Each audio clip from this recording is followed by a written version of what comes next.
so often, and I'm sure in your, 45 years of experience, so often we see clients who maybe bad back, right?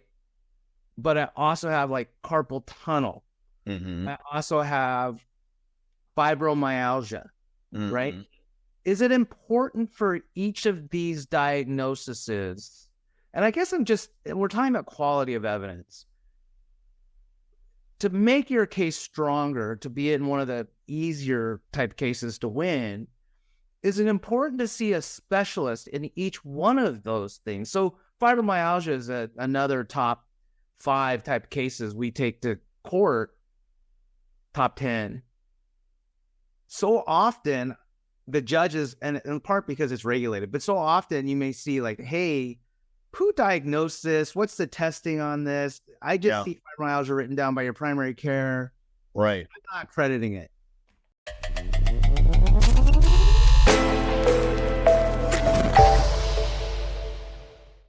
Welcome to the Evans Disability Podcast. We hope to be your definitive guide through the Social Security Administration landscape.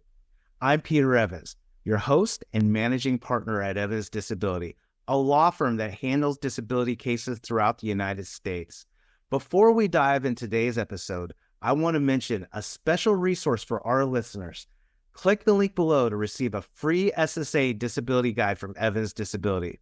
This guide is packed with details on SSA disability programs, expert tips for winning your case, and sample questions from actual disability hearings. Join me as I sit down with special guests, including experienced lawyers, our extremely well-trained staff, and even a former Social Security law judge. If you find our content useful, please hit the like button and don't forget to subscribe to stay updated on our latest discussions. I hope you enjoyed today's episode. This is where it gets a little bit complicated because, and I think we, and you and I are going to do some podcasts just talking about kind of the field of Social Security disability lawyers. But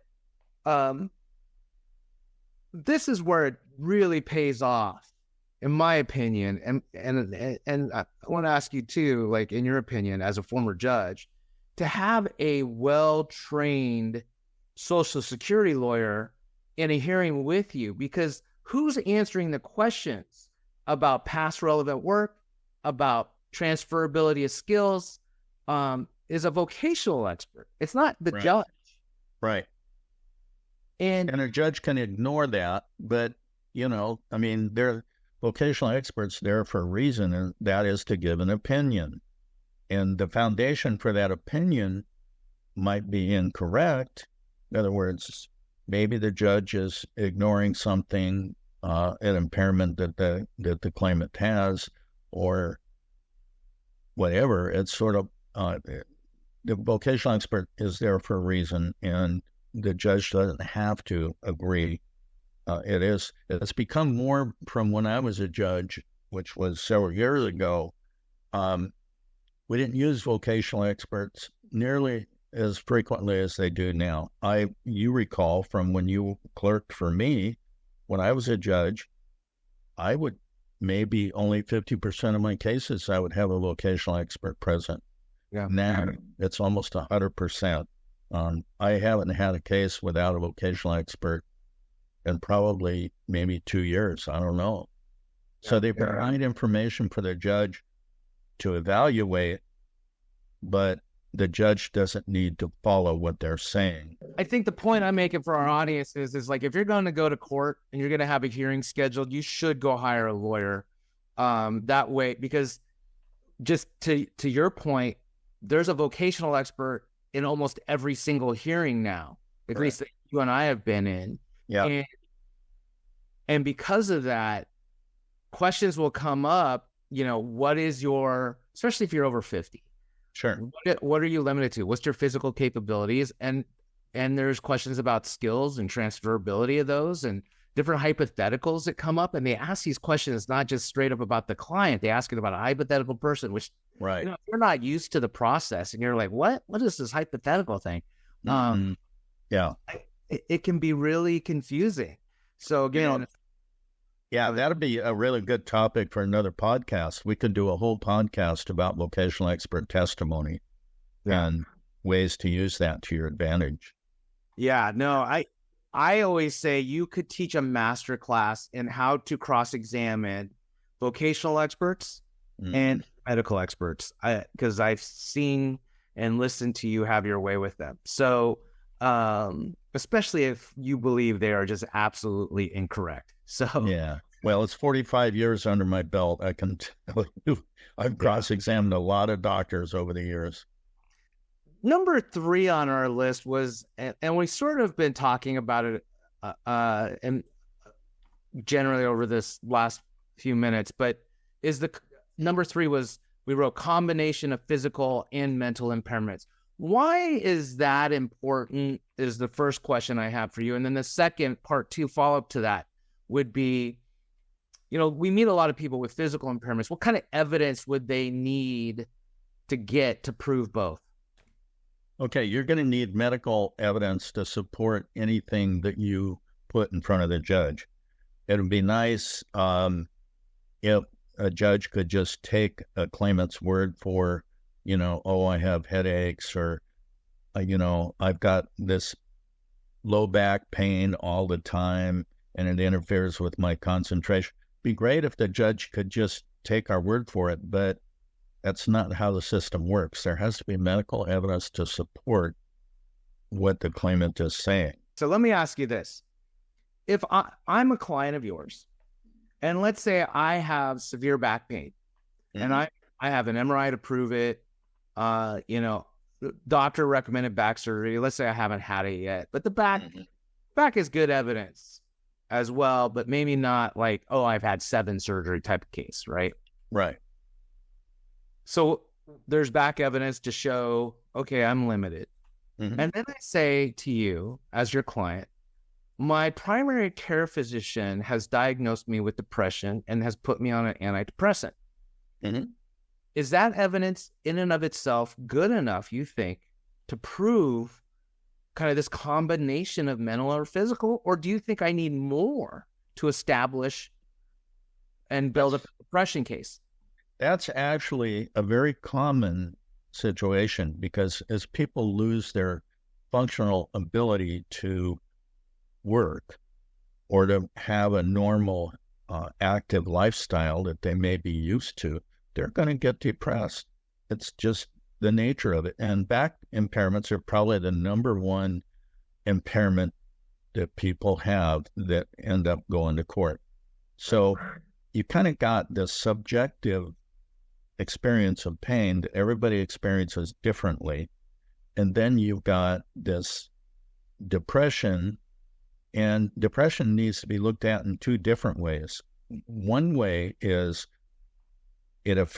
how it affects your memory, how it affects your ability to interact with other people, your relationships, but also the medication that you take for depression can also cause side effects. And one of the biggest, it's not a depressive medication, antidepressant medication, but gabapentin or Neurontin, same medication, just one's generic and one isn't. People take that for pain, for nerve pain. And it's not uncommon for a doctor to prescribe Neurontin or gabapentin for someone with back pain, because they are very hesitant to prescribe narcotic medication. If they prescribe narcotic medication, there are side effects associated with that, which involve memory, concentration, pretty much the same as the gabapentin. The gabapentin ends up causing people confusion a lot. And so that's the other way to look at the medication. You're always going to want to look at the medication list, what they're on, whether there's any interaction between the medications they're taking, but what are the common side effects associated with that they're experiencing? That's good, solid, corroborative evidence indicating a likelihood of disability, a greater likelihood, I should say. Let me ask you a follow-up question. Do you think if I just said, "Hey, I got a bad back," I haven't had surgery, but I got an MRI, X-rays, maybe surgery in a year or two. We have that of it, and I'm in a lot of pain. But it's caused me to be depressed. And so my medical doctor put me on depression meds. Would you recommend, and then I say, yeah, it's affecting my memory, focus, and concentration, but I'm also sad and have crying spells. And would you recommend to me then to go see a psychologist or psychiatrist to strengthen my mental health case for Social Security disability benefits? Or do you think I'm good just with my medical doctor kind of prescribing and just diagnosing depression? Or do you think, again, like, oh, that's not a specialty, you need to go see a psychologist, psychiatrist, someone in that field? I think the more evidence that supports your claim, the better. The more specific evidence, in other words, from a mental health professional, if you're claiming mental health impairments, that's going to be better. It's higher quality evidence.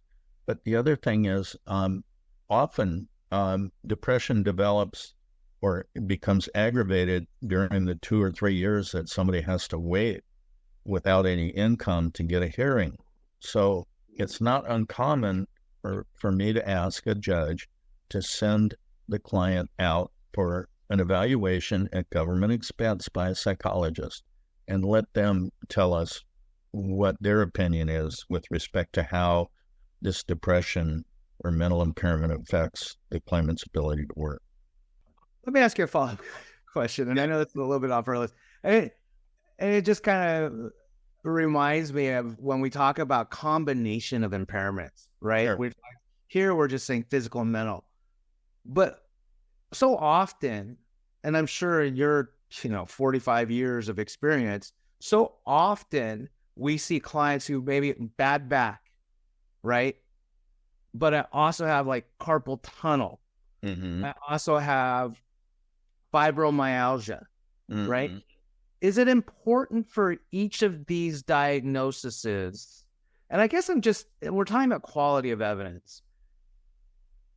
To make your case stronger, to be in one of the easier type cases to win, is it important to see a specialist in each one of those things? So fibromyalgia is another top 5 type cases we take to court, top 10. So often the judges, and in part because it's regulated, but so often you may see like, hey, who diagnosed this? What's the testing on this? I just see fibromyalgia written down by your primary care. Right. I'm not crediting it. Fibromyalgia is tossed around anecdotally way too much, and even by doctors. So it's a rule of exclusion. In other words, if you've got other impairments, if you've got like, let's say you get a positive RA factor, or you've got lumbar problems, cervical spine problems, thoracic spine problems, those might easily explain your symptoms rather than fibromyalgia. Fibromyalgia should never be diagnosed unless you've excluded everything else. So but that kind of begs your question. Your question had more to do with getting specialized opinions for every impairment that you're claiming. That's not necessary, no. I don't think it's necessary for the vast majority of hearings or judges you go in front of. Yeah. But if you're going in front of a judge that pays probably in that 10% range, you may want to get opinions from everybody, Yeah, well, the more the better, for sure. Yeah.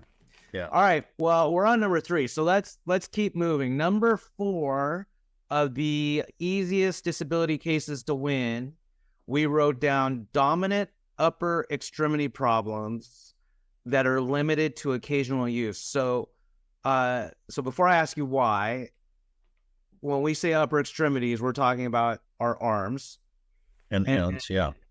And what? And hands. Yeah, arms and hands. Sorry. Yes. Yeah. Everything from here to your fingertips. Yeah. And when you say occasional use, I think there's a very specific definition of the word occasional within up to 1/3. versus And I always joke around about this because I don't know what occasional means to, my wife when, or rarely or frequent means to my wife, but I definitely know what it means to Social Security. So when she says you rarely do the dishes, I will say that's not true. I occasionally do them. Social Security defines it as occasional. So right. Right. So let's define occasional. You said, and I think I might have talked over you when you said it. And then how does that make the case easier? Well, that limits you to 1/3. 1/3 of the time, let's say an 8-hour day, 1/3 of that is going to be between 2 and 3 hours. You can use your upper extremities. That limitation for upper extremities is really important, but it's also pretty encompassing. It includes not only gripping, grasping, handling, fingering, reaching. It's not uncommon for a person with a shoulder problem to have difficulty reaching. And that would be usually a judge will assume there's difficulties reaching overhead or above shoulder height. But oftentimes the ability to reach forward is also affected by a shoulder impairment. So that's important. But also the vocational experts are bound pretty much by, and the administrative law judge, of course, is bound by the Dictionary of Occupational Titles, which categorizes every kind of work there is for the most part, and will list what the requirements are for a person to do that job. And let's say we're talking a surveillance system monitor, which is about as easy a job as a person could have. The Dictionary of Occupational Titles will list what the requirements of that job are. It probably doesn't require reaching unless there's keyboarding involved. But if there's keyboarding involved, it would involve fine manipulation with the hands. So I'm kind of going afield here with this example, but upper extremity problems are taken very seriously for the most part. They relate to a cervical spine disorder or a carpal tunnel situation.